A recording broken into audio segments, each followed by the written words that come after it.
سو ان سے مت ڈرنا اور مجھی سے ڈرتے رہنا، اور یہ بھی مقصود ہے کہ میں تم کو اپنی تمام نعمتیں بخشوں، اور یہ بھی کہ تم راہ راست پر چلو۔ جس طرح من جملہ اور نعمتوں کے ہم نے تمہیں میں سے ایک رسول بھیجے ہیں جو تم کو ہماری آیتیں پڑھ پڑھ کر سناتے اور تمہیں پاک بناتے اور کتاب یعنی قرآن اور دانائی سکھاتے ہیں اور ایسی باتیں بتاتے ہیں جو تم پہلے نہیں جانتے تھے۔ سو تم مجھے یاد کیا کرو، میں تمہیں یاد کیا کروں گا، اور میرا احسان مانتے رہنا اور میری ناشکری نہ کرنا۔ اے ایمان والو، صبر اور نماز سے مدد لیا کرو، بے شک اللہ صبر کرنے والوں کے ساتھ ہے۔ اور جو لوگ اللہ کی راہ میں مارے جائیں ان کی نسبت یہ نہ کہنا کہ وہ مرے ہوئے ہیں،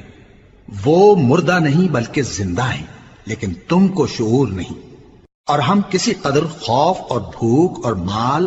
اور جانوں اور میووں کے نقصان